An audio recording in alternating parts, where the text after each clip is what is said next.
All right, how we doing, guys? So this one's going to be a little lesson on casting, and we're going to do some experimenting.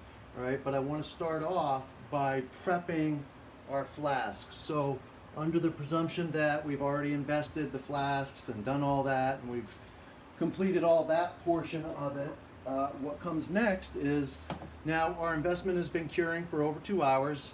Two is a good time, so we can go ahead and remove the rubber bases. Okay, we're not going to need those at this point because we're getting ready to go into the oven.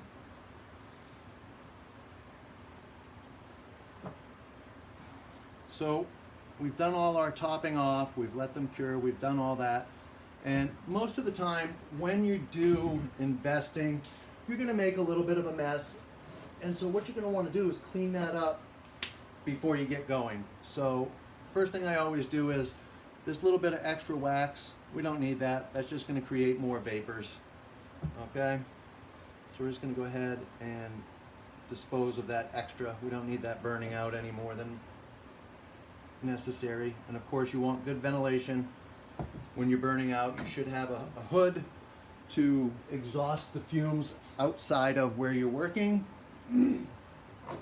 Now, sometimes your pieces are really cutting it close to the edge, right? So not in the case of any of these, but however, there's going to be times where you need to fill these up really full, right? If you have to fill them up really full, you can use bent coat hangers like this, and before the resin starts to cure, slide these down equally spaced, 3 in the smaller flasks, 4 in the larger ones, if that's necessary, okay? And that will act as your suction surface. So what I usually do when I have the flasks at this point is I want to remove this excess buildup. So let's go ahead and tip that down, and I'll show you how I do that. So I'm going to use my putty knife,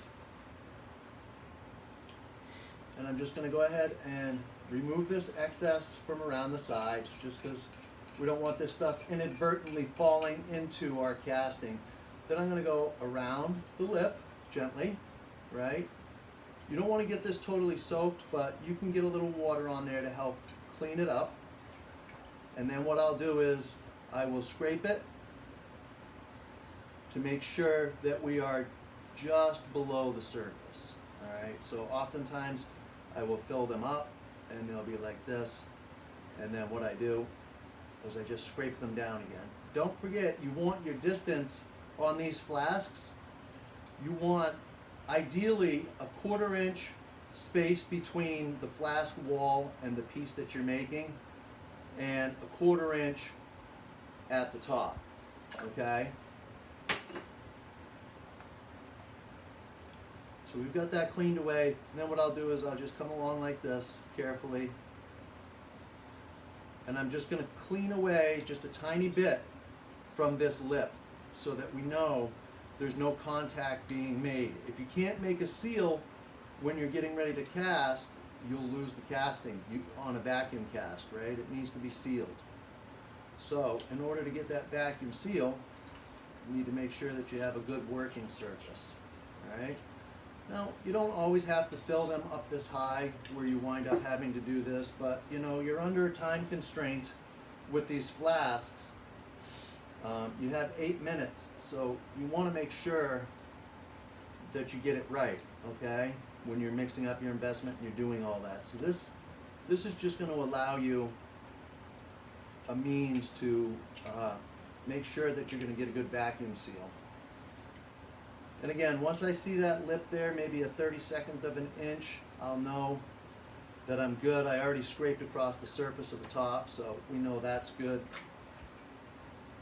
It's not going to hurt the investment to get a little more moisture on there, okay? So, as you can see, the surface of the flask, our lip that's going to be on there to seal it is good.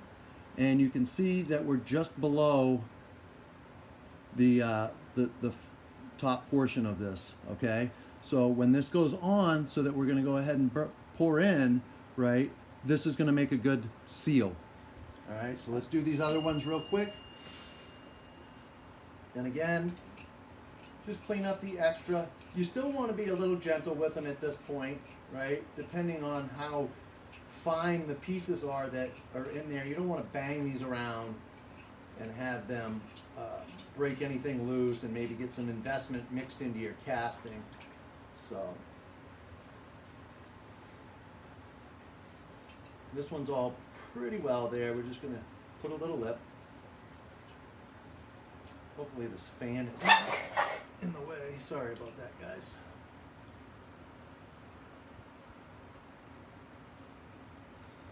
And again, this is just to ensure that you have that lip so that you can make a good seal, right? And if you need to take whatever your model is inside when you invest it, if you need to take it right up to the top, then go ahead and use those coat hangers to put in there as the investment. Just as soon as you're done mixing it and you set it down, go ahead and put those little pieces of coat hanger in there if you need to, equally spaced, and that can act as your suction point, but you still have got to have this surface cleaned and good to go, okay? If you're in that position, when you have the resources, get a little bit larger flask, like something like this, just to make sure you don't have that issue, right? So we're gonna do an experiment today on this particular casting cycle. We're casting some resin, and they're very heavy pieces. They calculate out to be 5-ounce pieces at the end of it. So it's going to be 5 ounces of silver per piece. So we're going to try a modified burnout cycle on these, and when I do the live this evening, we'll probably be casting this to see if this is going to fly. So I went and I spec'd it out on the website for the Blue Cast X5 resin that I use, just to make sure that it was doable. And so this process is going to be slightly different than what we would normally be accustomed to when it comes to our lost wax, okay? Normally we would put the flasks in there with the button facing down so that the wax can burn out and drop out of it, right? But in this case, we're actually going to lay the flasks on their side for part of this burnout. We're going to burn it out in an oven that's already preheated to, I believe, 1575 degrees, which is pretty spicy. We're going to do that for 3 hours, and partway through, we're going to have these with the button facing up.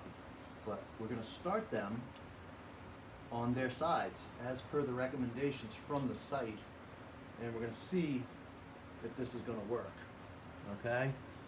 So it's a constant learning curve, all right? Whether you've been doing this for a long time like myself, there's always, or you're newer to it, there's always new technologies that are coming along, new processes, new potential ways to do stuff that's more efficient. So I think what we're going to do is, these two I know are resin.